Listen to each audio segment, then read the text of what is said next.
Estado viendo la importancia de comprender que en Cristo nosotros estamos viviendo, disfrutando, caminando en los hechos de Dios.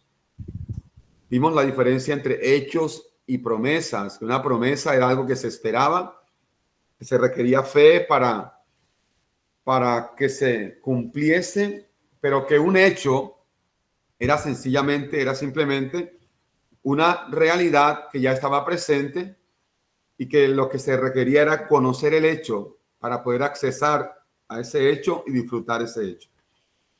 Y vimos algo también muy importante con respecto a la experiencia del Hijo de Dios, de los hijos de Dios, con los hechos que ya en Cristo fueron realizados.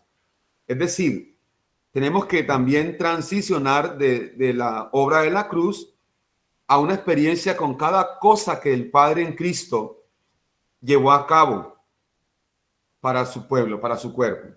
Entonces, si no transicionamos de lo que pasó sencillamente como algo histórico o como algo que podemos aprender, si no transicionamos a la experiencia con cada hecho de Dios, sencillamente la obra de la cruz para nosotros será un hecho histórico que no causará ni llevará nuestra vida al nivel que Dios quiere que lleguemos. Es decir, para hablar un poco más claro, necesitamos tener una experiencia viva diariamente con cada hecho que Dios logró en Cristo en la obra de la cruz. Cuando eso no ocurre, sencillamente vivimos una religión que sí, que Cristo murió en la cruz por mí, pero no pasamos más allá a la realidad de que esos hechos que en la cruz fueron logrados, alcanzados, fueron consumados, sean una realidad en nosotros para que se pueda manifestar la obra de la cruz.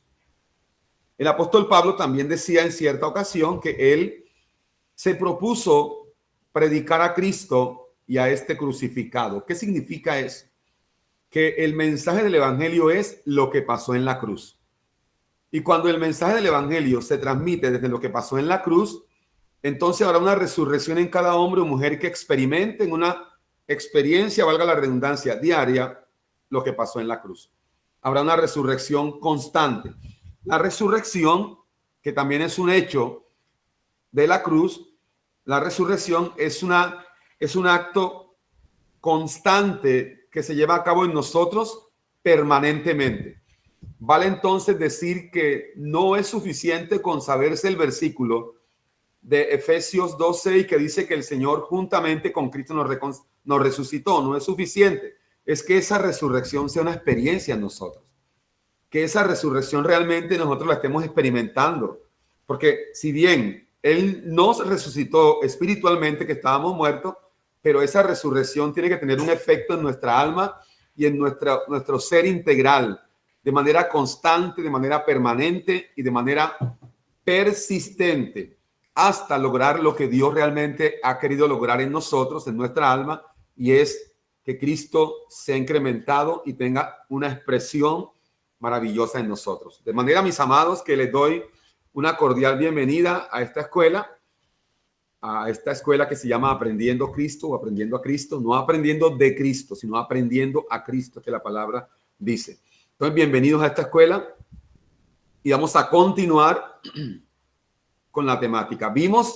La clase pasada vimos dos hechos a grosso modo, porque tampoco alcanzamos a profundizar mucho. Vimos salvación y vimos el perdón. Es decir, entender, y yo creo que repetir es importante porque cuando repetimos, entonces estamos siendo constantemente expuestos a esa palabra que se está repitiendo para que la recordemos y no la olvidemos fácilmente, sino que la hagamos real en nosotros. La salvación es un hecho de la obra de la cruz. Es decir, que cuando Cristo muere en la cruz y luego entonces es sepultado y resucita, cuando resucita, Él en esa resurrección ya pagó el precio por la salvación. Y lo que quiero recordarles, que también lo hemos dicho de manera insistente, es ¿qué es la salvación? La salvación sencillamente es el acto mediante el cual el Padre en Cristo toma nuestra naturaleza pecaminosa, nuestra vida natural pecaminosa, adámica, y nos imputa la vida del Hijo, nos imparte la vida del Hijo. Toma nuestra vida vieja que no servía para nada, sino para estar en separación con Él, y nos imparte o nos imputa o nos hace participantes de la vida del Hijo. Y eso ocurre porque Él en la cruz quitó el poder de aquello que nos tenía esclavizado. En la cruz el Señor, por medio de Cristo, quitó el poder a aquello que nos tenía esclavizados. Note que podemos verlo bíblicamente, qué cosas nos tenían esclavizados a nosotros antes de la cruz, o a los hombres, en este caso los que reciben esta palabra de justicia. ¿Qué cosas nos tenían esclavizados? Primero, estábamos esclavizados bajo el imperio de la muerte. No olvides, estábamos esclavizados bajo el imperio de la muerte. ¿Qué tuvo entonces que hacer el Señor para romper esa esclavitud? Vamos a leerlo en Hebreos capítulo 2, verso 14. Por favor, alguien de los que está acá presente puede hacer el favor de leer Hebreos 2, 14 y 15.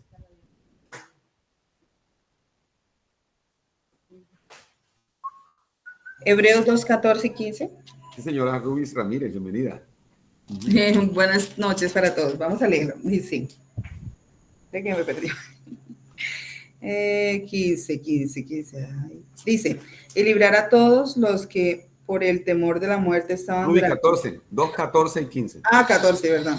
14. Así que por cuanto los hijos participaron de carne y sangre, él también participó de lo mismo, para destruir por medio de la muerte al que tenía el imperio de la muerte, esto es, el diablo, y librar a todos los que por el temor de la muerte estaban durante toda la vida sujetos a servidumbre. Muy bien. Yo creo, mis amados, que ese texto es bastante claro. Ahora que usted lo escuchó leer o en su defecto lo leyó en su propia Biblia, usted se dará cuenta que el texto lo que está diciendo es que una de las razones por las cuales Jesús, que es Dios, asume o toma un cuerpo humano era porque también los hijos, o sea, los hijos de Dios, también éramos o somos de carne y hueso. Y la única forma de librarnos del poder de la muerte era muriendo él en forma de hombre. Y por medio de esa muerte, destruir. Note que la palabra que está ahí es destruir. En otras versiones habla anular y otras palabras más. Destruir al que tenía el imperio de la muerte, esto es, al diablo. Y librar a los que, ¿por cuánto tiempo? Toda la vida estaban sujetos, por temor a la muerte, al yugo de esclavitud. Cuando usted lee ese versículo se da cuenta que para que nosotros pudiésemos disfrutar de este hecho de la salvación, el Señor en la cruz destruyó al que tenía el imperio. O sea, quien tiene el imperio se le llama rey. Es decir, el rey del imperio de la muerte era el diablo, fue destruido en la muerte de Cristo en la cruz para que nosotros podamos entonces no tener más temor a la muerte, porque la muerte fue vencida. Cuando su rey fue vencido, la muerte fue vencida y se nos otorga la salvación, que no es más que la vida de Dios en nosotros, en lugar de la vida de muerte que teníamos, que era el viejo hombre. Entonces, qué glorioso es esto, mis estimados. Cuando nosotros entendemos que ese diablo, padre de la muerte, rey de la muerte, fue destruido en la cruz. A ver, yo sé que ustedes saben igual que yo a qué tipo de diablo se está refiriendo en ese texto, ¿verdad? A ver, ¿quién me da la opinión a quién se refiere? ¿A qué se refiere en ese texto de Hebreos 2.14? A ver.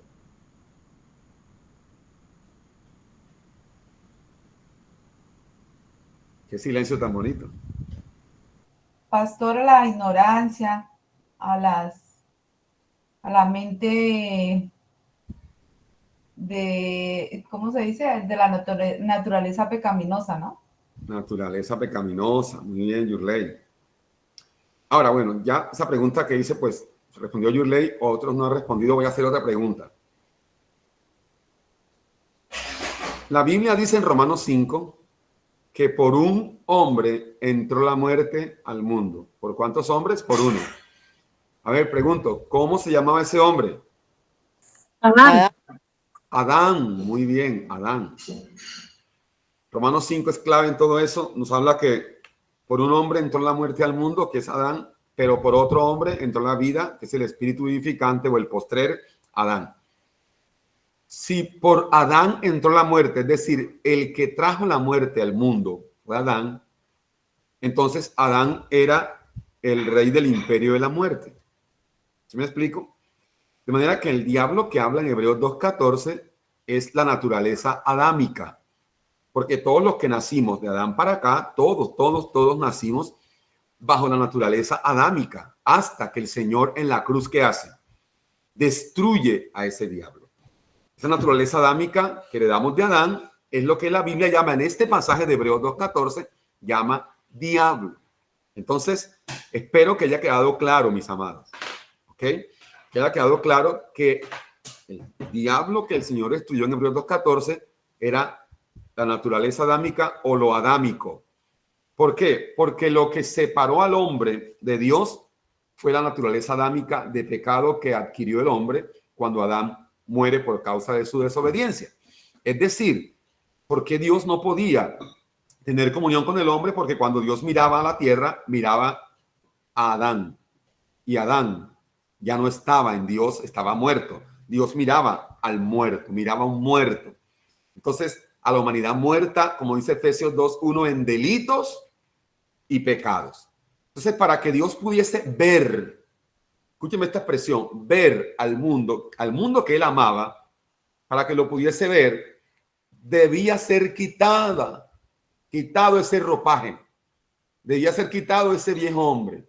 Y es entonces que en Romanos 6:6 la palabra nos dice que en la cruz el Señor crucificó al viejo hombre, para que ya nosotros no tengamos más que servir o ser esclavos del pecado, y es entonces cuando podemos ahora estar en paz con Dios. Romanos 5:1 dice, justificados pues por la fe, tenemos paz para con Dios por medio de nuestro Señor Jesucristo. De manera que yo espero y aspiro que haya quedado claro quién era el príncipe o el rey de la muerte, que era Adán, y cómo por la muerte de Cristo en la cruz, ese diablo, Adán, es destruido. ¿Vale? Una pregunta. Sí, señora, hermana Estela, bendiciones, bienvenida, ¿cómo está?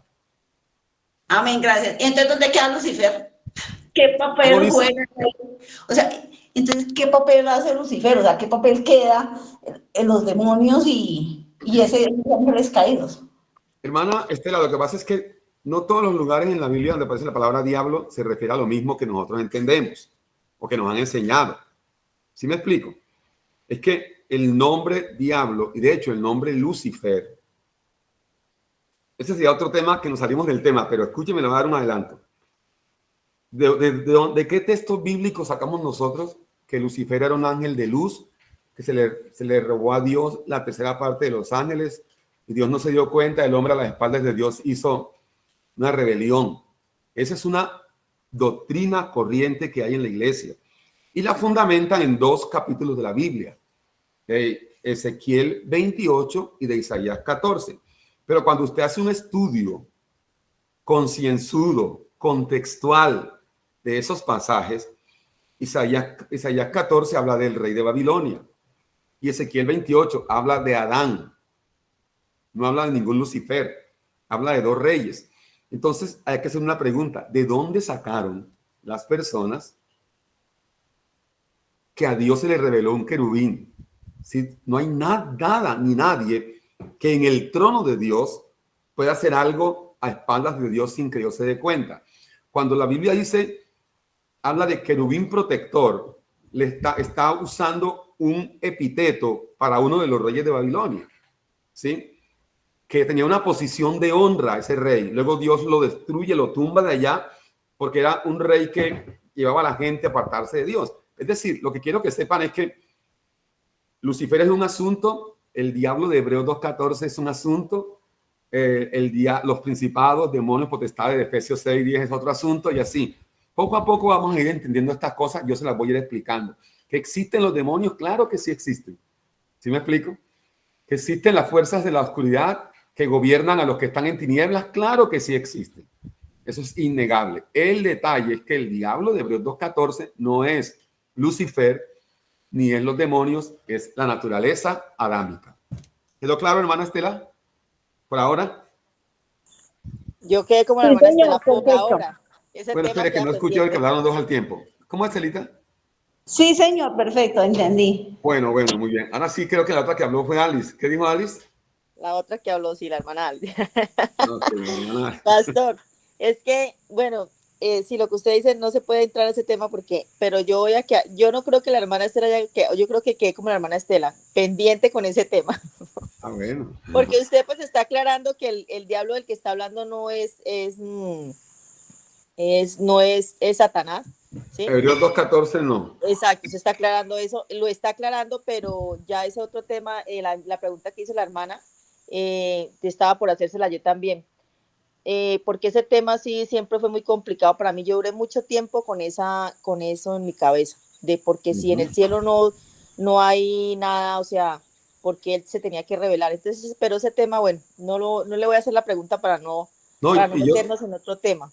Muy bien, hermano. Y yo después les voy a hablar de ese tema, ¿sabe por qué? Porque tenemos que entender de dónde surgió esa teoría. ¿Quién trajo esa teoría? Sería importantísimo, pastor. Yo tengo toda esa temática y se la voy a compartir a ustedes, pero vamos por partes. Vamos por partes. Vamos apenas así, comenzandito, porque si le salto hacia allá, nos saltamos un proceso y es como saltar del preescolar a la universidad. ¿Sí me explico? Pastor, tranquilo, pastor, hágale pues. Pastor, bendiciones. Hermana Mireya, buenas noches, bienvenida. ¿Cómo está, hermana Mireya Castellanos? Qué pena interrumpir. Pastor, una preguntita. Ese mismo diablo podría denominarse, por decir algo, el cuerpo de pecado. Ese es el cuerpo de pecado que dice la Biblia. Exactamente. Ya. Muy bien, hermano. Tiene toda la razón. Entonces, aprovechando para cerrar este tema, quiero que entiendan esto. Cuando la Biblia dice diablo, no es un nombre propio. ¿Oyeron? No es un nombre propio. La palabra diablo es un epíteto. ¿Qué significa eso? Que diablo se le dice a todo aquello que se opone al propósito de Dios. O Satanás también. Tampoco es un nombre propio. Se le dice en la Biblia a todo aquello que se opone a lo de Dios. Satanás, la palabra Satanás es en español, pero en griego en hebreo es hasatan. Y traduce opositor, y diablo, la palabra griega para diablo es diabolo, que traduce calumniador, traduce opositor y ladrón. Entonces, usted puede darse cuenta que si Satanás o diablo fuera un nombre propio, el Señor no le habría dicho a Pedro Satanás. ¿Sí me explico? Le dijo Satanás a Pedro porque en ese momento Pedro estaba oponiéndose. El alma de Pedro estaba oponiéndose al propósito que el Señor Jesucristo tenía claro, que era ir a Jerusalén y morir. Entonces, en este aspecto, muchas de las veces también nosotros mismos hemos sido Satanás cuando nos oponemos al propósito de Dios, a lo que Dios quiere hacer en nosotros. Yo sé que cuando hablemos de este tema va a ser muy liberador para ustedes. ¿Ok? Entonces, como el punto que hay que entender es que también los demonios no pueden entrar a un hijo de Dios. Ningún demonio puede vivir en un cristiano. ¿Sabe por qué?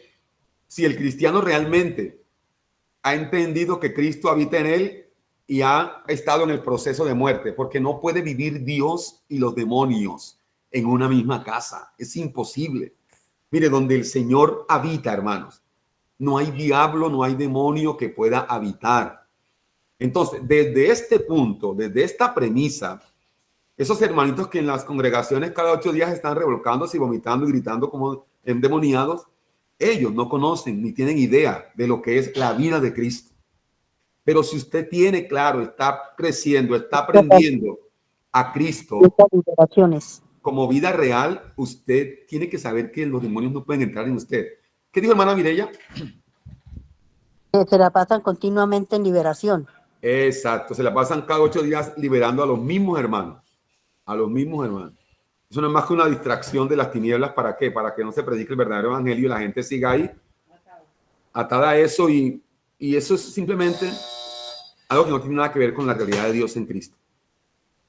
Entonces, está el diablo como naturaleza adámica, hombre de pecado, viejo hombre, lo adámico. Está el diablo también como toda alma o ser humano que se opone al propósito de Dios, en el caso de Pedro. Está también el diablo como el adversario de la carta de Pedro, que anda como león rugiente. Y están principados y potestades, que no solamente cuando habla de principados y potestades se refiere a cosas malas. Tanto hay principados y potestades en las tinieblas como hay principados y potestades en el reino de Dios. Son temas que vamos a compartir después. Son una riqueza, mis amados.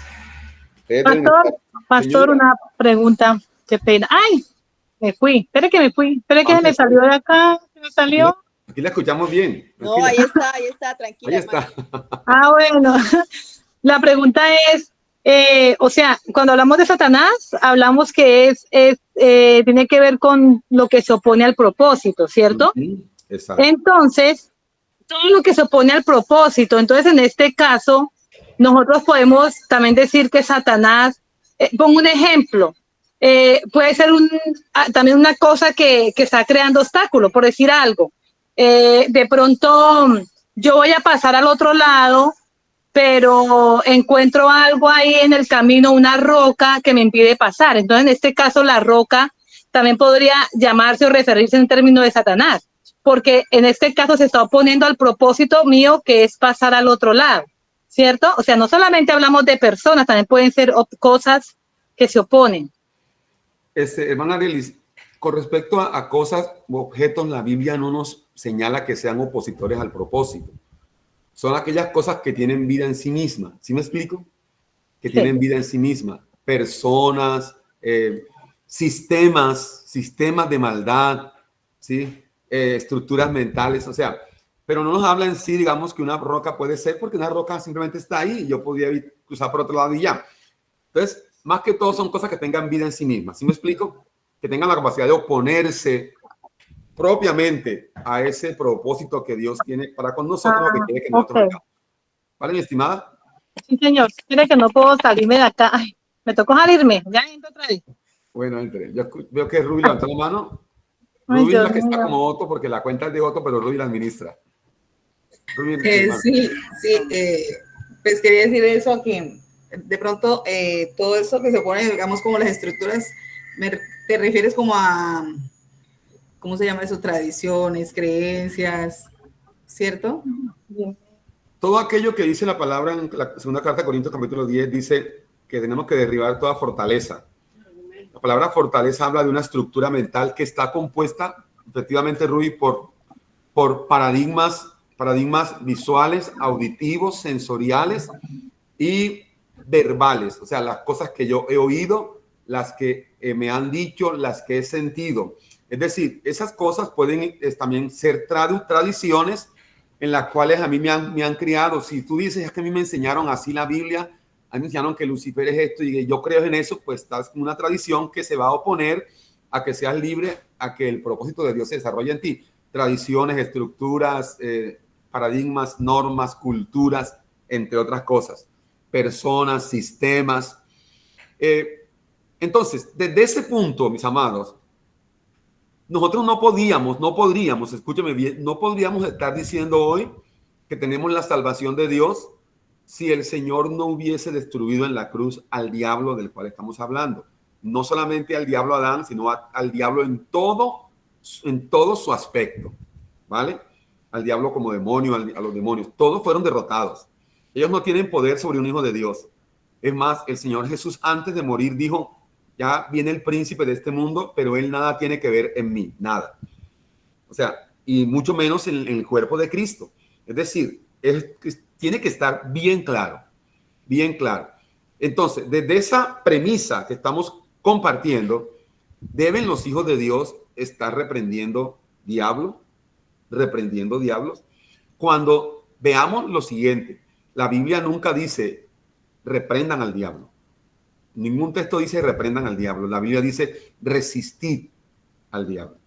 Una cosa es reprender, otra cosa es resistir. Es más, en algún momento un ángel de Dios que se enfrentó con Satanás, ni siquiera le dijo te reprendo, dijo el Señor te reprenda. Yo no sé la iglesia de dónde sacó ese concepto de que yo tengo que reprender al diablo en cada oración. Yo reprendo, ato, desato. El tema de atar y desatar también es otro tema también que no está entendido como debe ser. Porque sacan el texto de Mateo, donde dice que lo que atares en la tierra será atado en el cielo, y el contexto está hablando de las relaciones personales. No habla de demonios. En fin, ese tema lo vamos a tener más adelante. Tengamos ahí paciencia, porque vamos a llegar hasta allá. Para llegar a ese tema, primero tenemos que saber y entender lo que pasó en la cruz, de lo que estamos hablando, los hechos. Mire, cuando la gente ve demonios en los cuadros, ve demonios en la sopa, ve demonios en el agua, no ha entendido nada a la obra de Cristo en la cruz. ¿Por qué ven demonios y no ven a Cristo? ¿Sí me explico? Y aquí yo conocí personas que llegaban a nuestra casa y decían, ay, pastor, miren, en ese cuadro están tantos demonios. No es mal que ya no ven los demonios, ahora ven a Cristo. Porque Entonces, supuestamente eso es un don. Eso no es ningún don. Sí, exacto, supuestamente es un don, ¿no? Don de ver demonios. ¿Quién va a querer tener ese don? Ese don no lo menciona la Biblia. La Biblia menciona otros dones. Don de profecía, a mí me don de pasó una vez. enseñanza, don de Alguien me lengua. decía, no, es que usted no le gustaría tener el don de... Le dije, no, yo que voy a tener don de ver, no menos demonios, a mí que no, ni que se me aparezcan, porque... Entonces, amados, yo quiero decirle algo. Mire, usted está en esta clase y en esta clase poco a poco, en esta escuela o en esta plataforma en la cual nos congregamos cada semana, tendrán que ser derribados muchas vacas sagradas que nosotros tenemos. Muchas. Y esas vacas sagradas han sido diablos, han sido Satanás, han sido opositoras a la realidad de la vida de Dios para nosotros. ¿Sí? Una vaca sagrada puede ser lo que a mí me enseñaron desde niño. Dígame que yo crecí, literalmente crecí en la iglesia. ¿Cuántas vacas sagradas el Señor tuvo que derribar en nosotros? En mi esposa, en mí, y en mi familia, en mi hermana Rubis. ¿Cuántas vacas sagradas? Que venimos de abuelos pastores, papás pastores, de la misión cuadrangular, de eso era, mejor dicho, el que más guerra espiritual hiciera, el que más gritara y el que más zapateara al diablo, ese era el mejor.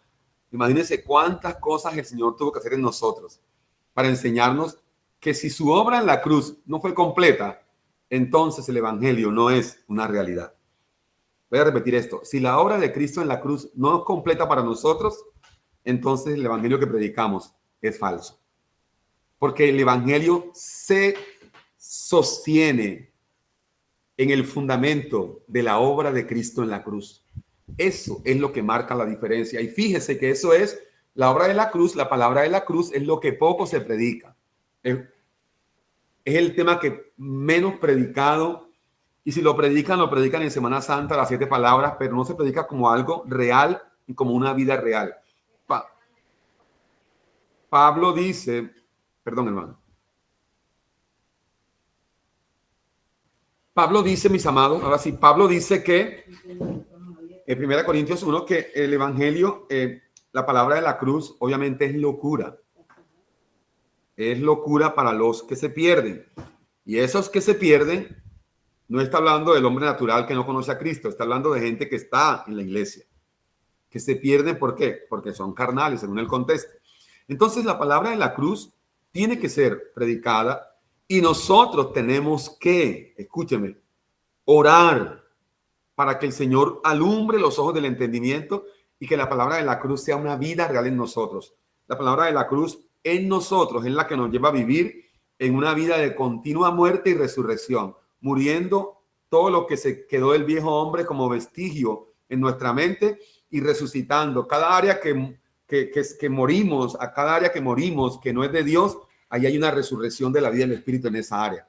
Entonces, cada día la palabra de la cruz, la obra de la cruz, el evangelio de la cruz, que es el evangelio de Cristo, debe ser un hecho real en nosotros de muerte y resurrección. De muerte y resurrección. ¿Hasta cuándo? Hasta que el Señor termine la obra que comenzó en nosotros. Cuando Él nos lleve a vivir a plenitud con Él o muramos y vamos a estar con Él permanentemente. Es decir, toda la vida, todos los días de nuestra vida humana, el evangelio de la cruz tiene que ser en nosotros algo progresivo. Muerte y resurrección. Muerte y resurrección.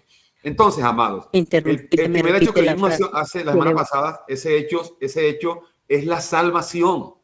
Y vimos que la muerte en la cruz fue una muerte que quitó esa muerte que nosotros teníamos como herencia y nos dio la vida de Dios. No podía darnos la vida de Dios sin antes quitar el viejo hombre. Por eso dice que destruyó al diablo que tenía el imperio de la muerte. Al destruirlo, libró a los que estaban bajo ese poder de la muerte y en lugar de esa vida de muerte, de ese viejo hombre, de esa naturaleza pecaminosa, adámica, de ese diablo, nos impartió su vida. A eso es lo que se llama salvación. Cuando la vida de Dios es impartida en el creyente. Y entonces la vida de Dios comienza su proceso de desarrollo desde el espíritu de los hijos de Dios, que se ha hecho uno con el espíritu de Dios. Allí comienza ese proceso de salvación permanente. Salvación en el espíritu y luego salvación permanente, que es la salvación todos los días, todos los días. Todos los días tenemos que estar nosotros en ese proceso de salvación. Cuando cada día hacemos que nuestra alma, que es donde se acumula todo lo opuesto a Dios, vaya siendo salvada en ese proceso de muerte y resurrección. Muerte y resurrección. La resurrección de Cristo está en nuestro espíritu y de allí tiene que ir pasando a nuestra alma. Entonces, eso es todos los días. Desde ese punto de vista, bíblicamente encontramos que la salvación es un hecho de Dios, es un hecho pasado, es un hecho presente y es un hecho futuro. ¿Cómo así, pastor? Voy a repetirlo. La salvación es un hecho pasado. En la obra de la cruz, mi espíritu fue salvo. La salvación es un hecho presente. Estoy siendo salvo. La salvación es un hecho futuro. Seré salvo. ¿Verdad? ¿Estamos claros, cierto, mis amados? ¿Todo claro? Pastor, Amén, amén. ¿me puede repetir la frase que dijo si el evangelio? ¿Cómo, hermana? Repetir la frase que dijo si el evangelio que predicamos. Ok. Si el evangelio que predicamos nosotros, o si que está basado en la obra de la cruz, no es suficiente o no es completa, nuestro evangelio es falso. ¿Cómo se traduce eso? ¿Cómo lo vamos a traducir al lenguaje más claro? Si para mí tengo que hacer cosas para ayudar a Dios, porque la obra de la cruz no fue suficiente, entonces el evangelio que predicamos no es completo. Si yo tengo que ayunar 30 días para que los principados se vayan de mi casa, entonces, escúcheme, eso es algo contrario a la obra de la cruz. La obra de la cruz es completa. Entonces, esta frase tiene que ser más o menos de esta manera. Si el evangelio que nosotros profesamos no es completo por no entender la obra de la cruz que fue completa, nuestro evangelio es falso. ¿Por qué? Porque la obra de la cruz es completa, perfecta y no hay nada que haya pasado esa obra. No hay maldiciones que hayan pasado la obra de la cruz. No hay diablo que haya pasado la obra de la cruz. No hay Adán que se saltó la obra de la cruz y apareció acá. No. Esa obra es completa. Es aquí entonces cuando uno expone este tema de la obra de la cruz frente a la iglesia que tiene entendimiento tradicional, es allí cuando nosotros somos prácticamente crucificados por la gente. La gente dice que el pastor Juan Carlos es un hereje, que predican herejía, que eso no es de Dios, que eso es del diablo. ¿Por qué? Porque a la gente religiosa no se le puede quitar ¿qué? El hecho de que tenga que pagar el precio, pague el precio, hermanos, y páguelo de rodillas ayunando. Oramos de rodillas, claro, pero no para pagar un precio, para disfrutar el precio que él pagó. Entonces, al religioso se le quitan esas cosas, que en su oración no reprenda al diablo y se queda sin oración. Usted le dice a un religioso, hermano, ore en este momento, pero no nombre al diablo en la oración, ore. Y dice, pastor, entonces, ¿qué voy a orar? ¿Sí me entiende? Porque la oración para el cristiano natural, normal, tradicional, tenía varias partes y una de esas es hacer guerra. Una de esas oraciones, una de esas partes de la oración es hacer guerra. Cuando uno se da cuenta en la Biblia, las oraciones de Jesús, las oraciones de los apóstoles, jamás eran haciendo guerra. Si usted quiere saber cómo orar, lea todas las oraciones de Pablo en las cartas de Paulinas. Lea las oraciones de Jesús. Porque esos son realmente la gente que sabía orar. Pablo nunca oraba para que el diablo cayera como un fuego del cielo y que le cayera y que se fuera para el infierno. No, Pablo oraba para que Dios les abriera el entendimiento a los creyentes. Entonces, quítele a un creyente el diablo de su oración y se queda sin oración. Quítele a un ministro tradicional al diablo y sus demonios de su predicación y se queda sin predicación. Dígale a un ministro tradicional, explíqueme la obra de la cruz, predíqueme la obra de la cruz. Dígale, predíqueme el consumado es. No va a poder. ¿Por qué? Porque mientras la tradición nos tenga absorbidos, no hayamos sido crucificados, nuestro entendimiento no ha sido crucificado en la cruz con Cristo, vamos a traer y arrastrar cosas que creemos que podemos hacer para ayudar a Dios cuando no es más que un alma que siempre quiere protagonizar, siempre quiere sobresalir, siempre quiere aparecer. Y esto del Evangelio de Cristo, de la obra de la cruz, se trata de que cada día Juan Carlos menos tiene que aparecer porque quien tiene que aparecer es Cristo. Y esa es nuestro trabajo diario, nuestra lucha diaria. Entonces, los hechos de Dios tienen que ser entendidos por nosotros para poder entonces pasar a qué punto, mis amados, a explicar todo lo concerniente a la mal llamada guerra espiritual de hoy día. Cuando comencemos a entender los hechos de Dios, la obra de la cruz, a usted le va a quedar tan fácil entender después la victoria de Cristo en la cruz sobre todo principado, potestad, diablo, demonio, brujo, etcétera, etcétera. Entonces, salvos, pero ojo con ese cuento que la gente tiene, porque es que muchos dicen, no, es que están predicando la doctrina de salvos, siempre salvos. Y están predicando la doctrina de la gracia, entonces, para poder pecar. Esa es una total mentira de las tinieblas. Cuando alguien tiene ese concepto, no ha entendido ni la gracia, ni ha entendido la salvación, amados. Quien entiende la gracia de Dios, escúcheme, es esa gracia la que lo capacita para no vivir en pecado. Es esa gracia la que me ayuda a mí a vivir en la victoria de Cristo. No es esa doctrina falsa que se escucha por ahí, que estamos en gracia, creciendo en gracia y podemos hacer lo que queramos. No, eso no es de Dios. Eso también es satánico. Entonces, cuando yo entiendo la gracia, no entiendo que recibí la gracia para hacer lo que yo quiera.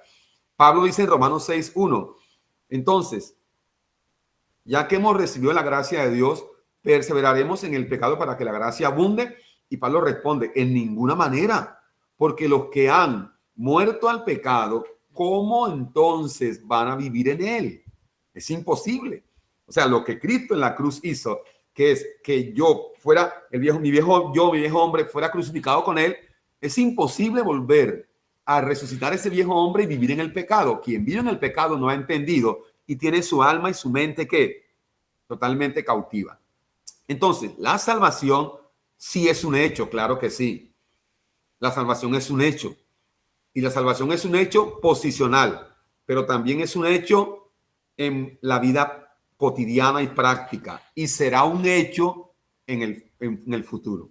Ojo. Entonces, ¿la salvación está garantizada por Cristo? Claro, es una garantía. ¿Por qué? Porque si Cristo habita en mí, Él es la salvación y obviamente esa salvación no se pierde, porque es Cristo en nosotros. Si Cristo está en mí, yo no voy a irme al mundo a pecar, yo no voy a ir a buscar lo que antes hacía, porque Él es quien me habita y hemos sido iluminados por el Espíritu y hemos sido entendidos y Él se va incrementando. Y entonces, ¿cuándo es que un hombre se aparta de la vida de pecado? ¿Cuándo es que un hombre no persevera en el pecado? Cuando ha entendido la salvación como un hecho real y no la salvación como algo, sino la salvación como alguien. Cristo es la salvación. Usted le pregunta a las personas, ¿qué es la salvación? La respuesta es, la salvación es ir al cielo. No, mis amados, el cielo es una garantía para los hijos. Si la salvación fuera ir al cielo, el Señor simplemente no tendría que haber ni muerto siquiera. Ir al cielo es una garantía. La salvación es la vida de Dios dada al hombre en reemplazo de la vida que el hombre tenía. Así de sencillo. Eso es lo que significa la palabra griega soteria. Es la palabra salvación, soteria, que traduce la vida de Dios dada al hombre y el hombre presentado ante el Padre justificado, como si nunca hubiera pecado. Entonces, salvación de Dios es un hecho tridimensional. Fuimos salvos en el Espíritu, lo repito una vez más, estamos siendo salvos en el alma y seremos salvos en el cuerpo. Salvación es tridimensional. Dimensión del espíritu, dimensión del alma y dimensión del cuerpo. ¿Por qué? Porque en Dios, después de este cuerpo físico, tendremos un cuerpo diferente. Un cuerpo glorioso, que es lo que la palabra nos dice. Eso lo dice la palabra y yo lo creo, ¿verdad? Bien, entonces también vimos también, porque es que hablar de la salvación es un tema muy largo, solo quiero decirles la salvación como un hecho, ¿verdad? Con la cual yo debo tener una experiencia diaria. Y esa experiencia también se entiende mal en algunos ámbitos de la iglesia, porque la gente dice o tiene el concepto de que una experiencia con Dios es sentir un temblor en el cuerpo, sentir que los pelos se te paran de punta y sentir que tu cuerpo comienza a dar vuelta. Eso no es la experiencia con Dios. Esa es una experiencia sensorial que en el 99.9% es del alma que desea esas cosas. La experiencia con la vida de Dios es la experiencia con la salvación que se evidencia en transformación. ¿Cuál es la evidencia de la salvación? La transformación. No es un creyente con la Biblia bajo el brazo, no, es un hijo transformado en un proceso permanente y continuo. Eso es la evidencia de la salvación. La gente no puede decir cuando 3 personas levantan la mano en el salón, que, como acostumbramos a decir que reciben a Cristo, la gente no puede decir se salvaron 3. No, que la salvación inicialmente en el espíritu es un hecho, pero tiene que también verse en el alma en un proceso. Entonces, hijos transformados es la evidencia de la salvación. También vimos entonces el segundo hecho que yo tengo acá en mis apuntes es el perdón, que también es un punto en el cual los creyentes patinamos mucho. Y aquí quiero decirle algunas cosas que sé que de pronto también lo van a poner a patinar a usted, pero no importa, sé que el Señor va a obrar en usted. Ese día, la semana pasada, leímos Efesios 4:32, que dice, repito, Efesios 4:32 dice, antes sean benignos unos con otros, misericordiosos, perdonándose unos a otros, como Dios también os perdonó a vosotros en Cristo. O sea, ahí el perdón está en pasado, es un hecho real. Colosenses 3:13 también lo vimos y dice, sopórtense unos a otros y perdónense unos a otros si alguien tiene queja contra otro de la manera que Cristo los perdonó a ustedes. Así también, perdónenlo ustedes. Y aquí quiero que usted abra la puerta de su mente y la deje abierta por el resto de la clase y el resto de su vida. Abierta su mente para que lo de Dios pueda entrar y sacar toda estructura contraria, amado. Es la pregunta que vamos a hacer, que es clave y la hacemos siempre. ¿Cuántos pecados le perdonó el Señor a los hijos? ¿Cuántos pecados? Un solo pecado. Pecados pasados, presentes y futuros. Por ahí alguien dijo un solo pecado. Hay que Perdonó entender. el pecado. Perdonó el... Pónganle cuidado lo que voy a decirles. Al quien dijo que perdonó el pecado. El pecado singular, como naturaleza, Dios no lo perdonó. Dios lo quitó. Dios lo destruyó y lo crucificó. ¿Vale? En Cristo. Por eso dice el viejo hombre, él quitó el pecado de en medio. Él no perdonó el pecado. Él perdonó los pecados. Que es muy distinto. ¿Vale? ¿Por qué? El pecado no se puede perdonar porque como es una naturaleza, esa naturaleza no tiene cambio, no tiene transformación ni tiene renovación. La única forma de que esa naturaleza dejara de existir era destruyéndola. Por eso dice la Biblia que el Señor destruyó a esa naturaleza de pecado que era el mismo diablo adámico, del cual hablamos en Hebreos 2:14. Ahora, el Señor perdonó, dice, perdonando todos los pecados, ¿vale? Entonces, el pecado fue crucificado como naturaleza y los pecados que eran el resultado de la naturaleza fueron perdonados, ¿vale? Entonces, la pregunta es, si el Señor perdonó todos mis pecados, entonces yo puedo seguir pecando porque ya los perdonó. Pues de ninguna manera, porque de eso se trata la naturaleza de Dios en nosotros. ¿Por qué? La naturaleza de Dios no puede pecar. Entonces aquí está el punto. Si a usted le gusta el pecado, es porque no está en la naturaleza de Dios, sino que está en la naturaleza todavía de la mente natural, de lo que quedó en la mente, esos vestigios, ¿sí? Que quedó la mente, quedó acostumbrada, quedó, se dice, lisiada, quedó viciada. Lisiada, acostumbrada al pecado, a los pecados. Entonces, ese es el punto. Por eso es que la palabra nos habla que una vez estamos en Cristo, comienza un proceso de transformación que solo se lleva a cabo cuando renovamos nuestra mente o cuando hay un cambio de mente. Entonces, quien le gusta vivir en el pecado, todavía lo está gobernando la naturaleza carnal de su mente sin transformar o sin renovar, porque la naturaleza de Dios no puede pecar. Por eso es que el trabajo, ¿cuál es? Que cada día la naturaleza de Cristo sea incrementada en nosotros, que crezca. ¿Y cómo crece? A través de que crece la renovación de nuestra mente, a través de que nuestra mente va siendo renovada. Ocurre metanoia permanentemente, un cambio de mente. Vamos pensando de acuerdo a la naturaleza divina. Entonces, la mente que nos fue dada para poder vivir de acuerdo a la naturaleza de Dios se llama la mente de Cristo.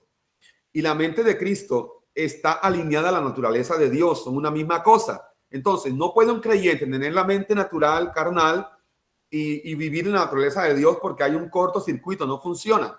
Por eso, todo lo que nosotros tenemos que vivir en esta tierra, tenemos que vivirlo desde la naturaleza de Dios, mente de Cristo, o desde la fe del Hijo de Dios, como dice el apóstol Pablo. Entonces, somos hijos de Dios, que ya no operamos en la naturaleza carnal. Ojo con eso, que eso hay que entenderlo y hay que vivirlo y hay que trabajarlo y practicarlo.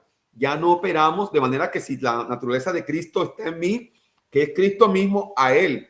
Cristo no peca porque él es perfecto, puro, santo. Entonces yo me alineo a esa realidad de vida y crucifico mi carne con sus pasiones y deseos. Como dice Gálatas 5:24, los que son de Cristo han crucificado la carne con sus pasiones y deseos, porque si no la crucificamos, ella es la que va a producir esas obras en la carne que son obviamente pecados. Entonces, alguien puede vivir por la vida de Dios y entender que cuando se está en esa vida, no deseamos pecar.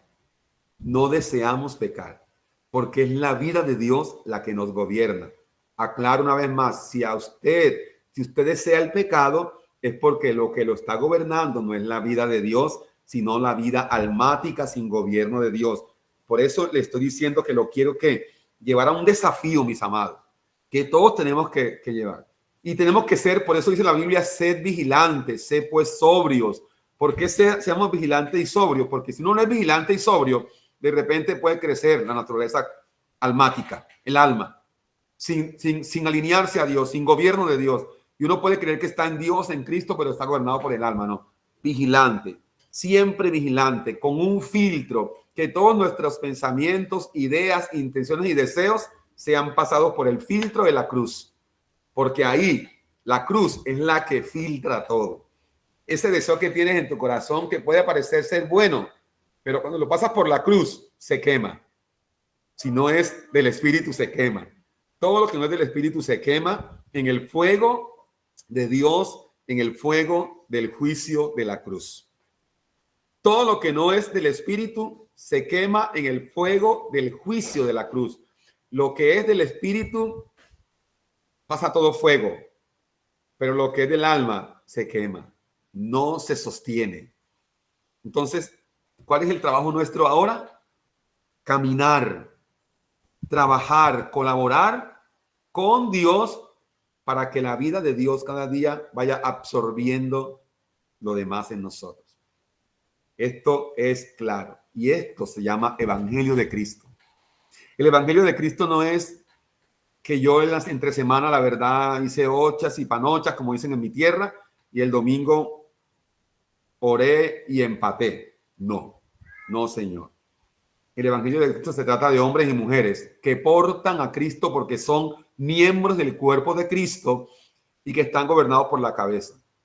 Como compartíamos en la clase del miércoles, la que es presencial. ¿Erramos al blanco? Claro que sí. En este proceso erramos al blanco, que es lo que también llama la Biblia pecado. Erramos al blanco a veces en las palabras, ¿verdad? Erramos al blanco en nuestro trato con el cónyuge, con los semejantes. Pero por eso es que dice Hebreos 12 que tenemos que despojarnos de todo peso y del pecado, hamartía, del hierro al blanco que constantemente nos está acechando.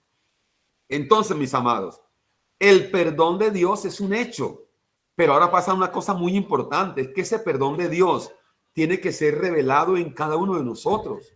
¿Qué es revelado? Que se quiten todos los velos que nos impiden ver realmente que hemos sido perdonados. Hay una clara evidencia de que a alguien no se le ha revelado el perdón de Dios y que no lo ha entendido como un hecho real, es cuando todavía hay alguien a quien usted no pueda perdonar. Si usted no puede perdonar a alguna persona, todavía tiene el velo y no ha entendido ese hecho del perdón, todavía no se ha hecho vida en usted. Y yo le puedo hablar esto con conocimiento de causa. El Señor nos ha procesado en ese tema del perdón, a mi esposa y a mí, de una forma fuerte, desde hace varios años.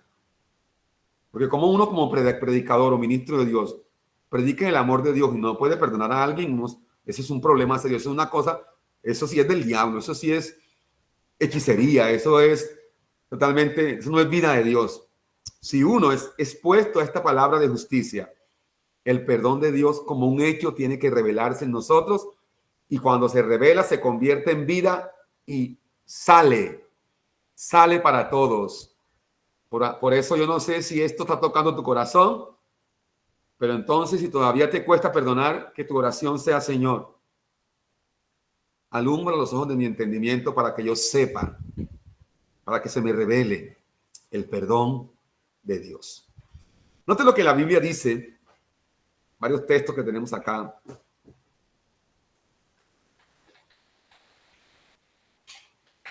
Efectivamente, lo que la cruz logró para que el hombre tuviese o pudiese ser uno con Dios, como dice 1 Corintios 6:17, es quitar el pecado y perdonar los pecados. ¿Sí me explico? Quitar el pecado y perdonar los pecados. Es decir, que a partir de esa obra nosotros, escúcheme bien esto y si quiere guárdelo por ahí en lo más profundo de su corazón para que nunca lo olvide. Nosotros no somos pecadores arrepentidos, somos hijos justificados. Yo crecí en el ámbito de la iglesia donde me enseñaron que yo era un pecador arrepentido toda la vida, porque es que el Padre no lo ve como un pecador arrepentido, lo ve como un hijo justificado. Dice que nos ha hecho hijos en el Hijo. Nos predestinó para ser adoptados hijos suyos, conforme a su propósito eterno. Entonces usted no se crea pecador arrepentido porque la Biblia ni siquiera dice eso, no sé quién lo inventó. Dice que somos hijos justificados. Hijos justificados. No que no hayamos pecado, sino que el Padre en Cristo tomó nuestro pecado, lo quitó, lo llevó sobre sí y nos presentó ante el Padre como si nunca hubiésemos pecado. ¡Qué gloriosa gracia! ¡Qué gloriosa gracia! ¡Qué poderosa gracia, mis amados! Que eso me tiene que llevar a mí a vivir una vida de humillación. Tenemos conflictos en la vida, tenemos situaciones complejas. La depresión quiere llegar, sí, pero nosotros tenemos que entender por el Espíritu que su gracia eterna es tan poderosa que nos capacita para vivir como hijos justificados. Gálatas 4:6 dice: y por cuanto somos hijos, Dios envió a nuestros corazones el espíritu de su Hijo. Y también Romanos dice claramente que el Espíritu da testimonio a nuestro espíritu de que somos hijos de Dios, justificados, que fueron perdonados, pero que ahora viven como hijos justificados. Cuando el hijo pródigo llegó a casa, Lucas 15, el hijo pródigo le pidió perdón al papá. Dijo: Padre, he pecado contra el cielo y contra ti, ya no soy digno de ser llamado tu hijo. El padre no lo dejó terminar. El padre simplemente lo tomó en sus brazos, lo abrazó, lo llevó a su casa y ordenó ponerle un vestido, el vestido nuevo, anillo, calzado. Todo eso habla del carácter de Cristo. Miren lo que hace el Señor. Él no dice: bueno, a partir de ahora, cada vez que tú te levantes, te vas a acordar que tú te fuiste y te gastaste la herencia y pidas con eso. No, el Padre ni siquiera le dijo esas cosas. El padre simplemente le volvió la posición que tenía. Y eso, hermanos, eso a mí realmente me confronta mucho. Porque a veces uno, cuando alguien se equivoca con uno nunca vuelve a ser el mismo con esa persona. Eso es confrontador. ¿No cree? Yo sé que a usted también le ha pasado. Alguien le falló y usted no vuelve a ser igual con esa persona. ¿Qué tal si Dios hubiese hecho lo mismo con nosotros? Pero el padre recibió a su hijo pródigo. Ni siquiera le llamó pródigo. Ese título se lo colocan los que tradujeron la Biblia. Porque la parábola, ni siquiera la parábola se debe llamar el hijo pródigo. Es la parábola del padre amoroso. ¿Vale? Usted y yo hemos sido esos pródigos. Pero el padre vino. Fuimos al padre y nos dio anillo, que es la autoridad, calzado, que es su evangelio, su noticia de vida, vestido, que es esa cubierta, Cristo mismo. Todo lo que el Padre le dio al Hijo pródigo es tipo de Cristo, es Cristo mismo en nosotros. Entonces, viva como hijo justificado, pero con el perdón revelado en usted, para que usted pueda ser como ese Padre amoroso con todos aquellos que han sido pródigos en su vida. ¿Cuánta gente ha sido pródiga en su vida que le abandonó a usted, lo rechazó a usted, le falló a usted y usted ahora no los quiere ni ver? Mientras el perdón de Dios no se te revele, tú vas a tener una piel tan sensible que cualquier cosa que digan de ti o cualquier gesto, automáticamente vas a estar delicado. Necesitas la revelación del perdón de Dios. Que hablen de ti, que te desprecien, que te digan palabras hirientes, pero en eso no te perjudica, porque ahora tienes otra naturaleza. Si algo te molesta de otros, es porque tienes que cambiarlo en ti, es porque aún no has muerto a esa área. Eso es pura palabra de vida, mis amados. Eso es lo que la Biblia nos enseña. De manera que el perdón, como revelación de vida, es lo que el cuerpo de Cristo ahora tiene y en lo que el cuerpo de Cristo opera, en el perdón. Cuando la Biblia dice Jesús de Nazaret le dice a Pedro, en la pregunta que Pedro le hace, Señor, ¿cuántas veces debo perdonar a mi hermano que peque contra mí? Pedro se responde, ¿hasta 7?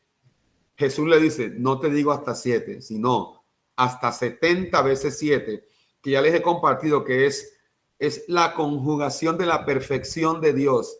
El 7, 7, 7, 7, 70 veces 7 es perfección, más perfección, más perfección, más completitud, más plenitud. Es decir, tú vives en la revelación del perdón y más allá de perdonar siempre es que ya no te afecta lo que los demás hagan. No tienes por qué estar perdonando. Vives en la plenitud de Dios, vives en la perfección de Dios que es Cristo. Esto suena duro, pero es glorioso, mis amados. ¿Cómo estamos? ¿Estamos todavía acá? ¿Estamos vivos? Sí. Pastor, una preguntita. Cuando Dios le ha justificado a uno, Dios lo ha perdonado a uno, pero los hermanos no lo perdonan a uno, ¿qué hace uno en ese caso, pastor? Que digamos Dios ya le justificó, le perdonó, pero hay hermanos que no se lo tragan. Pues es hermano, decir, ahí en ese caso. No depende, hermano Rey, ¿verdad? Ya no depende de usted, pero dice la Biblia, en cuanto dependa de nosotros, estemos en paz con todas las personas. Hay un caso muy importante en este aspecto de lo que el hermano pregunta. A veces, si uno se equivocó con alguien, una de las cosas que el perdón revelado en nosotros produce es la capacidad de tener restitución. ¿Sí me explico? Restitución. Hombre, usted maltrató a alguien, ofendió a alguien, uno tiene que ser restitutivo. ¿En qué aspecto? No, ya, perdóneme, sí, no, pero tiene que restituir. Si usted le robó a alguien y la persona lo perdonó, ¿qué debe hacer bíblicamente? Me restituya. Se robó una cicla, devuelva esa cicla. O si usted, por ejemplo, no le pagó a alguien, le quedó mal a alguien con una deuda y la persona lo perdonó, sin embargo, restituya. El perdón no es solamente una frase, perdónenme. No, cuando digo perdónenme hay una acción que tiene que proseguir. Y esa acción es una transformación, un cambio, para que el otro vea realmente que sí ha habido un cambio y de esa manera entonces la persona comienza a ser tocada. Si otros no lo perdonan a usted y el Señor lo perdonó a usted, siempre y cuando yo haya hecho mi parte ¿cuál es? pido perdón y muestro un cambio. Si por ejemplo yo pido perdón porque ofendí a alguien, le dije una mala palabra, pero mañana se la digo otra vez, entonces no hay cambio. El perdón automáticamente que yo pido, porque yo fallo, es que no volveré a vivir en lo mismo. Creo que la hermana Alba levantó la mano. Parece que sí. Sí, gracias, pastor. Sí, era para eso, pero creo que lo estaba ya despejando más. Sí me pasó hace un tiempo, digamos, yo ofendí a un familiar, sí, un primo, digamos, sí, o sea, nos dijimos cosas feas de todo, pero cuando yo empecé a caminar en Cristo, sí, a despojarme del viejo hombre, yo lo busqué a esa persona, le dije, venga, necesito hablar con usted, es un primo. Yo quiero pedirle perdón por, o sea, el momento en que me dirigí a usted, sé que nos dijimos cosas feas, no sé qué. Bueno, yo empecé a hablarle y él empezó a decirme que la perdone Dios, porque él es el único que perdona. O sea, sí, dentro de mí yo sentí que, o sea, todo eso le dije, yo incluso ese día le hablé de Dios, de todo, pero él nunca me perdonó. O sea, él, digamos, si nosotros nos encontramos y llegamos a una reunión, si yo llego y saludo, él no contesta el saludo, o sea, pero digamos, es mi pregunta, o sea, yo lo busqué, o sea, yo dije, me quito, o sea, sí, fui, lo busqué y todo eso, ahí, ¿qué, pastor? Hermana, ya usted hizo lo que debió hacer. Ya usted no puede cogerlo a él y cambiarle su corazón porque eso lo hace Dios. Simplemente usted ya hizo lo que tenía que hacer. Lo que queda es que usted ore por esa persona y le diga en su oración, Señor, revélate a fulano. Cuando Cristo se revela a alguien, hay un cambio, mejor dicho, hay un antes y un después. Entonces, esa es nuestra oración. Si alguien, hermano Rey, no lo perdona, usted ore por esa persona, ore con amor por esa persona, que el Señor lo ayude, que el Señor le abra los ojos, que el Señor le revele el perdón de Dios. Eso es lo que tenemos que hacer. Entonces, es que el perdón no es algo que decimos, sino una vida que se evidencia. El perdón no es algo que decimos, ay, perdóname. Uno dice perdón todo el tiempo, ay, perdóname. Pero el perdón, más que una palabra que se dice, es una vida de plenitud que se evidencia desde la vida de Cristo al punto que ya nuestra piel no es piel sensible, sino que tenemos piel gruesa. Ojo, uso una metáfora, piel gruesa. No me afecta. Si alguien no me saludó, pues algo le estará pasando. Yo no me ofendo por eso. Si Francisco no me miró, yo no me ofendo por eso, porque mucha gente en la congregación, ay, el pastor no me saludó, la pastora, el hermano, tal. No. Los que ya estamos creciendo en Cristo ya tenemos esa piel como gruesita, ¿no? A un predicador de años, un maestro de años del siglo pasado, decía en uno de sus discursos que todo hijo de Dios debe tener la piel de un rinoceronte, debe tener la paciencia de un burro, la sencillez de una paloma, ¿vale? Piel de rinoceronte para que todo lo que le digan no, y aparte de todo también tener, en este aspecto, tener la caparazón de la tortuga, no para esconder la cabeza, sino para que le resbale todo lo que le digan. ¿Sí me explico, amados? Pero esto te tiene que resbalar, pero con una buena actitud. No con mala actitud, con una buena actitud. Entonces, el perdón de Dios es un hecho. Usted fue perdonado. Y si usted fue perdonado, la labor, ¿cuál es? Fluir en perdón. Fluir. Ni siquiera digo perdonar, digo fluir. ¿Saben qué fluir? En la Biblia la palabra fluir tiene que ver con la corriente de una catarata, de una cascada. Fluir. Jesús dijo, de su interior correrán. La palabra griega traduce también fluirán, fluir permanente, el fluir permanente. Entonces, no es que el perdón ahora sea para mí la carga más pesada. Tengo que perdonarlo porque si no, no revelo. No, eso no es algo, sí, porque es algo que sale de la naturaleza. Lo que sale de naturaleza no es algo que se lucha con eso, no. Simplemente fluye. Como hemos dicho una y mil veces. Para las aves volar no es un trabajo duro, es un fluir de su naturaleza. Para los hijos de Dios perdonar no es un trabajo duro, es un fluir de la naturaleza de Dios, porque el perdón es Cristo mismo. Y espero que acá vayamos aclarando un poco, mis amados. Yo sé que queda un poquito de su mente pensando muchas cosas, pero órele al Señor y trabaje, ¿vale? Y trabaje. Bueno, hay un tercer hecho que quiero que también veamos. No vamos a alcanzar a ver todo, pero este tercer hecho es muy importante. Apenas acabo de terminar el repaso de la clase pasada. ¿Oyeron? No te mire cómo repasamos y repetimos. Y sé que en la repetición de hoy hubo más claridad. El tercer hecho que ya tenemos que tener como un hecho se llama sanidad. Sanidad. Tengo la plena seguridad que cuando dije sanidad, su mente humana racional enseguida pensó, lo primero que pensó fue sanidad de mi dolor físico, de mi dolor de cabeza, de que tengo calores en el cuerpo. No. Bueno, le voy a explicar la palabra sanidad. La palabra sanidad es la palabra griega sozo, que traduce sanidad emocional, sanidad espiritual, sanidad física también.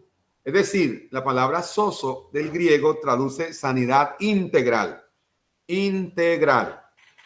Por eso cuando Jesús sanaba a una persona, si ustedes analizan los textos bíblicos en los evangelios, lo primero que Jesús decía era, tu fe te ha salvado.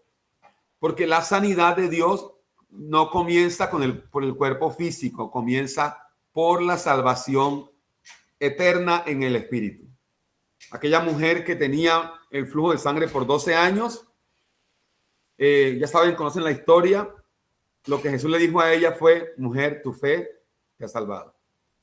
Te ha salvado. Sozo en griego. Sanó primero su vida real, su espíritu, y luego entonces, como consecuencia, una sanidad en su cuerpo. Se manifestó enseguida la sanidad física. Parece que David levantó la mano. Sí, David. Sí, pastor, ¿me escucha? Sí, señor, clarito. Es que desde el viernes, desde la semana pasada, tengo atravesada una palabra que pienso que tiene que ver mucho con todo este tema, es la palabra santidad.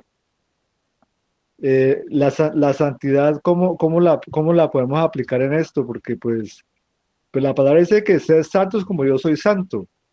Pero entonces yo digo, pues esa palabra también hay que aplicarla a todos estos hechos que estamos estudiando. ¿Usted cree que sea correcto o no? Tenía apagado el micrófono. Tengo exactamente unos 20 más hechos acá, y uno de esos hechos es la santidad. ¿Vale? Un hecho de la santidad. Sí, exactamente. La santidad, ¿como qué? La santidad, también como la salvación, en un hecho tridimensional, por así decirlo. La santidad como posición, dice la palabra que el Señor nos hizo santos, dice la Biblia. Santos en el espíritu, y la santificación es un proceso en el alma, y la santidad completa es cuando nuestro cuerpo también sea glorificado. Entonces, el Señor no nos podría pedir santidad si antes no puso su santidad en nuestro espíritu. Es un hecho también. Pero no nos adelantemos porque vamos a verlo después en otra clase. ¿Listo, David? Pero sí tiene razón, David. Es un hecho. Cuando no lo entendemos como hecho, es que la gente comienza a decir, usted para ser santo tiene que quitarse los aretes, no ponerse pantalón, no puede pintarse las hermanas y los hombres. Bueno, comenzamos a agregarle un montón de cosas que no tienen nada que ver con santidad. Si bien el que entiende la santidad, obviamente se viste bien, obviamente va a andar vestido como un hijo de Dios, como la palabra dice. Entonces. Modesto. Modesto, dice el texto, muy bien. Entonces, desde el punto que estamos viendo de la sanidad, Primera de Pedro, capítulo 2, verso 24, Primera de Pedro 2, 24, dice de la siguiente manera. Repito, Primera de Pedro 2, 24 dice, quien llevó él mismo nuestros pecados en su cuerpo sobre el madero, para que nosotros, estando muertos a los pecados, note que habla en plural, a los pecados, vivamos a la justicia, y por cuya herida fuisteis sanados. Wow. ¿Fuimos qué? Fuimos, ¿qué? ¿Me responde por ahí? Sanados. Sanados, muy bien.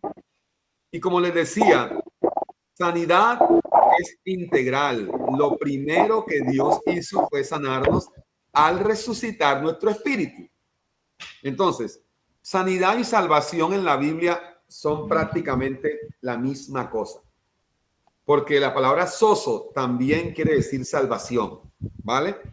Soteriología, soter, palabra griega que es salvación, sozo es salvación, y hay otra que se llama en griego terapeu, que es la palabra que deriva la palabra terapia. Entonces, la salvación y la sanidad son prácticamente lo mismo. Por eso cuando Jesús sanaba físicamente, primero salvaba a la persona. Tu fe te ha salvado.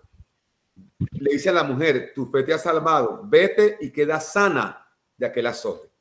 Ahí aparece la palabra salvación y sanidad como una misma cosa. Pero mire qué glorioso lo que el apóstol Pedro nos dice. No sé si usted escuchó el texto conmigo. Este texto contiene una riqueza poderosa. Quien llevó él mismo nuestros pecados en su cuerpo sobre el madero, para que nosotros, estando muertos a los pecados, vivamos a la justicia, y por cuya herida fuimos sanados. ¿Cómo oramos nosotros en el nuevo pacto por sanidad? Mire, la oración debe ser desde este punto de vista. Señor, gracias porque en la cruz tú me diste sanidad integral. Por causa de tu propósito eterno, Señor, yo oro para que mi cuerpo sea sano, porque el propósito eterno tuyo requiere de un cuerpo sano para que ese propósito sea manifestado. Note, qué diferente esa oración. No como otros que, Señor, yo oro para ser sano porque la sanidad es mi derecho legal. Yo reclamo la sanidad. No, hermano. Oramos conforme al propósito de Dios. Que el cuerpo de los hijos de Dios debe estar sano, porque los hijos de Dios han sido llamados ¿para qué? Para que el propósito de Dios, que es que Dios sea conocido, debe ser visto a través de los hijos. Y a veces no se puede ver desde un cuerpo enfermo, aunque hay veces que se puede ver desde un cuerpo también enfermo. En fin, la sanidad es también un hecho. Jeremías 30:17. Quiero que veamos ese versículo, esos versículos, y quiero pedir un favor que alguien los lea para que también haya participación en esto. Jeremías 30:17. Pastor, ¿lo leo? Por favor. Esa cita me gusta mucho y la tengo muy presente. Bueno, hermana. Te devolveré la salud y sanaré tus heridas, dice el Señor, aunque te llamen desechada, es decir, Jerusalén, de quien nadie se interesa. Amén. Muy bien, hermana, muchas gracias. Sí, Señor. Mira cómo dice la Reina Valera. Mas yo haré venir sanidad para ti, sanaré tus heridas, dice el Señor. Porque desechada te llamaron, diciendo, esta es Sión, de la que nadie se acuerda. Si nosotros fuésemos a predicar ese versículo y digamos que no tenemos la obra de la cruz, ese verso es una promesa gloriosa. Pero teniendo la obra de la cruz, póngale cuidado, ya el Señor en la cruz hizo venir sanidad para nosotros. En la versión que el hermano leyó dice, te devolveré la salud. Allí salud es salvación. ¿Qué significa? Te devolveré al estado en que estabas cuando yo te puse en Edén.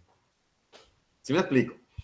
Pero en la cruz el Señor nos devolvió ese estado, salvación, sanidad. Sanó las heridas que el pecado había producido, ¿verdad? Cuando todo el mundo decía, esta gente no tiene salvación, son desechados, el Señor entonces en Cristo nos volvió a Él y nos sanó. Entonces, Jeremías 30:17, hago una pregunta, por favor escúchenme. ¿Debo recitarlo en mi oración como una promesa o debo entenderlo como un hecho? Entenderlo como un hecho. Entenderlo como un hecho. Como un hecho, muy bien. Como un hecho. Porque eso que estaba diciendo Jeremías, estaba refiriéndose a lo que Dios haría por su Hijo en la hora de la cruz. Otro, Jeremías 33:6. ¿Quién lo quiere leer? Jeremías 33:6. Dice, he aquí yo les traeré sanidad y medicina, y los curaré y los revelaré abundancia de paz y verdad. Muy bien, hermano Rey. Qué texto tan bonito, ¿no? Y todavía escucho creyentes, obviamente, que dicen, Señor, tu palabra dice que tú me traerás sanidad. Tráeme sanidad. Y el Señor le va a responder, ese traeré sanidad y medicina y los curaré. Número 1, en la cruz ocurrió. Y les revelaré, ojo la palabra revelación, abundancia de paz y de verdad. Le voy a decir lo siguiente. ¿Sabe qué dice la palabra? Cristo es mi sanidad, Cristo es mi medicina, Cristo es mi cura. Él es la revelación en nosotros. Él es la paz, Él es la verdad. Si tú quieres tener ese texto como una promesa, allá tú. Pero para mí es una herencia ya ese texto. Ya tengo la herencia, ya he sido curado por Él, sanado por Él. Y si mi cuerpo se enferma, yo le digo, Señor, ya yo fui sano. Y por causa de tu propósito, Señor, ese hecho se hace real en mi vida física también. Eso hay que tenerlo claro. Oramos por sanidad, claro, pero no reclamamos ni arrebatamos. Oramos desde la sanidad que ya fue un hecho en la cruz del Calvario. Amén. Gracias por ese amén. Amén.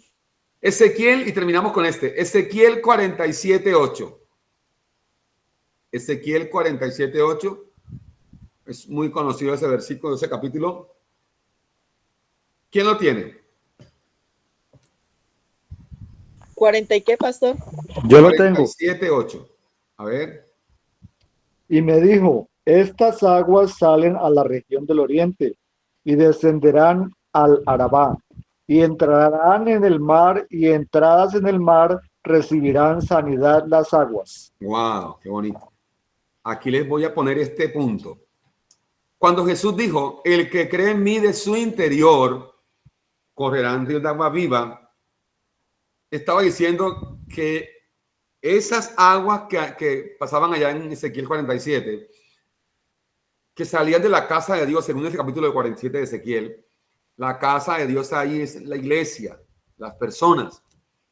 Ya ahora esa agua que sana lo que está en el mar, los peces del mar, el mar es tipo del mundo, ¿vale? Y los peces tipo de las personas. Entonces, cada hijo de Dios que se convirtió en casa de Dios, de su interior sale el río de Dios. ¿Para qué? Para que entre en el mar, en el mundo. O sea, el mundo requiere esta sanidad, pero tiene que ser revelada como un hecho en los hijos de Dios para que fluya ese manantial de cada hijo de Dios para sanidad. Hermanos, si usted y yo como hijos de Dios no traemos sanidad a la gente que está afuera, entonces nuestro evangelio también es un evangelio distorsionado. Y aquí esto es fuerte, no crea usted, porque hay mucha gente que nunca le lleva una palabra de vida a otra persona y una palabra de sanidad. Hay gente enferma y no precisamente físicamente, gente enferma por causa del pecado, gente en depresión. ¿Cuánta gente en este momento estará a punto de lanzarse por un puente, colgarse del cuello, matarse, tomarse un veneno? Y los hijos de Dios tenemos la sanidad, tenemos la abundancia de paz, tenemos la fuente, el río de Dios. ¿Qué es lo que busca? Dice el profeta, que ese río que sale de la casa, después de la cruz, saldría de la verdadera casa de Dios. Si usted lee Ezequiel 47, dice que el agua salía debajo del umbral de la casa. Y en el nuevo pacto, la casa de Dios es la iglesia de Dios, las personas. Entonces, amados, esto es algo muy poderoso. Estamos aquí en el hecho de la sanidad y ahí nos quedamos un poco para continuar en la próxima clase. Entonces, abra su micrófono y aporte qué se lleva, cómo tiene su cabeza, si confundida, revuelta, pero haga su aporte. Las dos, confundidas y revueltas. Alice, muy sincera. Está bien. A ver, No, los escucho. Como está un poco refundida y no, verdad, confundida y revuelta. Pero en la cuestión en la cuestión del perdón, sí, yo creo que es como el es igual de duro y de pesado como el carácter, ¿no? O sea, uno sí pide perdón y lo que decía su merced, yo también iba a levantar la mano cuando en eso, porque no es solo pedir perdón si usted va a volver a hacer lo mismo, ¿cierto? O sea, es pedir perdón realmente para no volver a hacer lo mismo por lo que usted acaba de pedir perdón, porque entonces no hizo fue nada. No hizo nada en haber pedido perdón por ofender o perdonar o pedir perdón por dañar. ¿Y qué? Se me olvidó lo otro que iba a decir. No, sí quedé muy confundida, de verdad que un poco confundida de la cuestión de lo del diablo, pero yo pienso que uno en esa época uno se la pasaba reprendiendo demonios y diablos y todo eso, porque yo lo hice, no puedo decir que no lo hice, sí lo hice, y yo creo que hoy en día en vez de reprender hay que reprender es como el alma, o sea, el alma la teníamos allá y éramos reprendiendo al diablo y el alma ahí jugando. Y el alma llena Ajá. Entonces, en vez de en estas enseñanzas, pues es más bien reprender el alma, llevarla, mejor dicho. Exactamente, muy bien. Doctor, un aporte. Es que hoy en día, con lo que hemos estado aprendiendo, si lo ponemos en práctica, en vez de ver demonios a nuestro alrededor, debemos ver es ángeles rodeándonos, cuidándonos en todo momento, librándonos de todo mal y peligro. Creo yo, ¿no? Y fuera de eso, el perdón, o sea, con todo lo que yo he aprendido, yo trato es de llevar mi vida hacia la parte donde no tenga que ir a pedir perdón, porque precisamente voy a evitar esos confrontamientos, voy a tener un pensamiento inofendible, que no me voy a estar ofendiendo por nada. Entonces no voy a llegar a ese momento de calidez humana, pues como para ofenderme y contestarle a alguien y después de estar arrepentido ir a pedirle perdón. Eso ok, mi estimado, sí señor. Interesante esa temática, muy buena. Pastor, a mí me enseñaron que perdonar es, el verdadero perdón es recordar sin sentir dolor, no importa lo que nos hayan hecho, pero si uno recuerda y todavía siente dolor, es porque todavía no ha perdonado. Así es, mi hermano Rey, sí señor. Obviamente, pues, alguien dice, no, que perdonar es olvidar. No es olvidar, es llegar al punto de recordar, pero que ya usted eso no lo lastime, porque usted ha sido sanado desde la verdad de Dios. Gracias, hermano Rey, por su aporte. ¿Alguien más? Pues, pastor, yo pues soy de las que digo que perdonar es una decisión, pero continuar es otra, pastor. O sea, no sé si estoy equivocada, pero yo puedo perdonar, pero usted decía algo muy importante. O sea, digamos, cuando alguien ya le dañó la confianza a uno, es difícil. O sea, sí, se recibe el perdón, se acepta el perdón, pero continuar es otra cosa, pastor, sí, porque ya de pronto no se puede tener, digamos, yo ahorita con la compañera que tengo, de pronto ya hemos cambiado más la relación, pero digamos, estoy siempre como muy a la expectativa de que pronto sí, algo vaya a ser o algo, o sea, estoy así, sí me entiende, pero trato de que siempre, que todo lo que haga, incluso cuando me quita las ventas, yo le digo, ven, va a venir tal persona y por favor, que voy a salir a almorzar y si algo, porfa, me factura, ¿sí? Y cuando yo llego, sí, ella lo ha facturado, pero a nombre de ella.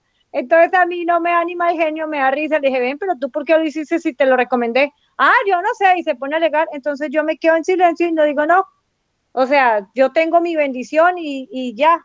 Pero entonces es eso, pastor. Entonces uno, pues, digamos, en mi caso, pues más bien vivo esto. Y pues me refiero, no sé si está bien dicho decir yo, perdonar es una decisión. Es una decisión más para uno, porque estamos hablando de que ahí viene esa sanidad y esa salvación, pero continuar es otra cosa, pastor. Gracias. Bueno, Albita, con respecto a la compañera de trabajo suyo, Dios la está usando a ella, ¿vale? La está usando a ella para que su carácter sea conformado a la imagen de Cristo, ¿vale? Entonces, ahí va el Señor trabajando en usted a través de ella. Yo lo sé, pastor, eso lo tengo claro. Entonces, a mí en vez de darme mal genio, me da risa, o sea, porque yo, o sea, le digo, ¿por qué lo haces? Pero como se pone a alegar, yo entonces doy media vuelta, hago silencio y me voy. Y con respecto a la palabra, el perdón es una decisión, hay que diferir un poco de la expresión una decisión. ¿Por qué? Porque a veces estamos acostumbrados a decidir desde el alma. El alma es la que decide en ciertas cosas, pero las cosas de la naturaleza del espíritu no son tanto decisión, sino son una expresión. Una expresión. El perdón es la expresión de la naturaleza de Dios en nosotros. Mire, yo vuelvo al ejemplo de los seres vivos. El ave no decide volar. El ave vuela porque eso está en su naturaleza. Es una expresión de su naturaleza. Entonces, esa expresión de que el perdón es una decisión es más como una expresión de la psicología, ¿vale? Del alma. El perdón más bien es una expresión de la naturaleza de Dios que por el Espíritu Santo nos fue dada. Ahí está el punto, ahí se los dejo. Listo, ¿alguien más? Sé que hay varios acá, hay bastanticos. ¿Quién más quiere compartir algo del tema que estamos hablando? Creo que, no sé si Fernando, Alex Tupiza levantó la mano. ¿Sí, Alex? Sí, pastor, muy buenas noches. Buenas noches, Alex. Yo quería complementar algo, bueno, complementar o dar mi opinión sobre el perdón. Yo creo que el perdón ni es ni decisión ni nada, sino que el perdón es parte de la formación de Cristo en nosotros.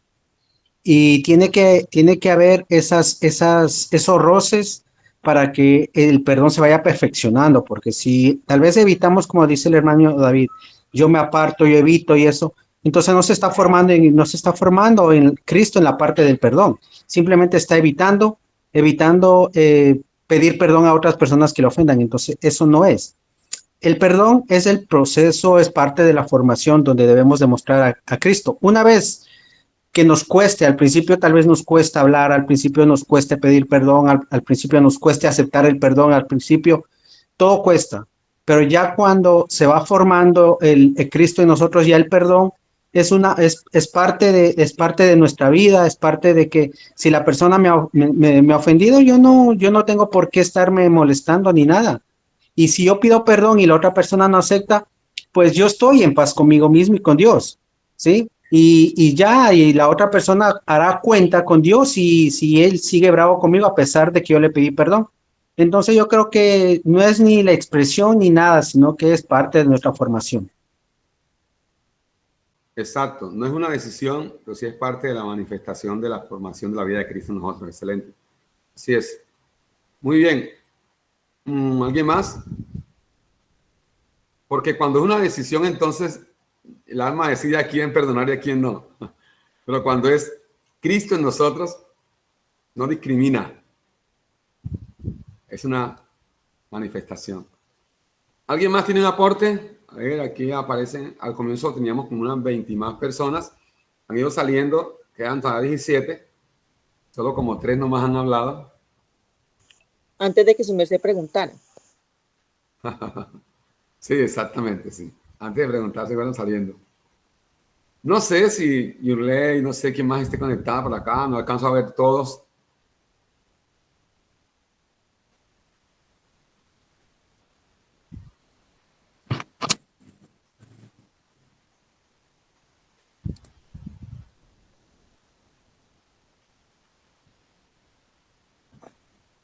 Ahí tenemos a Daisy Gómez, tenemos a Gloria Rúa, a Marta Hernández, Mari Yepes, Matías Camargo León, Mechis Ortiz, Mireya, Rosadelia Costa y otros. Hay muchos que no conozco, pero bueno, somos uno en el Espíritu, en Cristo. Listo, mis amados. Oraremos para que esta palabra que estamos compartiendo sea vida en nosotros, los hechos de Dios. Recuerden, el evangelio no será un evangelio real si la obra de la cruz no ha sido suficiente para todo lo que nosotros necesitamos en esta tierra de Dios para cumplir el propósito. Si usted tiene que agregarle sus sacrificios, entonces su evangelio, el que usted predica o el que usted profesa, no es verdadero. Porque el evangelio verdadero es el contenido de la obra de la cruz. Imagínense, si el evangelio significa buenas noticias, la pregunta es, ¿buenas noticias de qué? Mucha gente ni sabe. No, que Cristo, las buenas noticias de lo que Dios hizo en Cristo. El evangelio no son predicciones futuras, porque una buena noticia, la noticia no es predicciones futuras, la noticia es cosas que ocurrieron. Cuando usted ve un noticiero, ¿qué está viendo? De las cosas que pasaron. Entonces, el evangelio, si es buena noticia, tiene que tratarse de lo que pasó en la cruz, de la obra de Cristo en la cruz, los hechos de Dios. Una noticia es contar un hecho. Y el hecho es qué pasó, cómo pasó, dónde pasó, por qué pasó. ¿Verdad? Entonces, amados, listos. Voy a pedirle el favor a mi hermana Ruby, si está todavía conectada, que también me dejó. Si no está conectada. Sí, por aquí sí. Ahí está, ya apareció por ahí. Que hoy nos despida en oración y que todos podamos, hermanos, meditar esta palabra. Recuerden, el pan, el alimento se ingiere, se digiere y se asimila. Entonces, meditemos en eso en el transcurso de los días, en la oración, en todo. ¿Listo, mi estimada Rubí? Señor, te damos gracias, Padre, por tu misericordia, por tu gracia, la gracia que has traído a nuestra vida.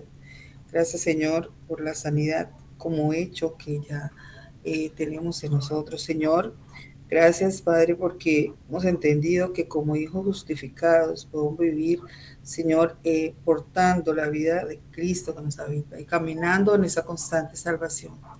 Muchas gracias, Padre, porque cada día traes claridad a nuestra vida, Señor, y podemos entender claramente, Padre, y podemos caminar en esta verdad y caminar en esa salvación constante, Señor, hasta alcanzar esa estatura, Padre, de la plenitud del varón perfecto, Señor. Muchas gracias. Amén. Listo, mis amados. Muy buena noche, que descansen. Buenas noches. Nos vemos, estaremos ahí. Gracias, pastor. Amén. Buenas noches. Buenas noches para todos. Nos vemos el viernes. Buenas noches para todos. Buenas noches. Chao, Yulei. Chao a todos. Pastor, mañana tenemos la clase. Mañana hay clase presencial, sí, señorita. Ah, bueno. Gracias, pastor. Bueno, bendiciones. Chao. Bueno, bendiciones. Adiós.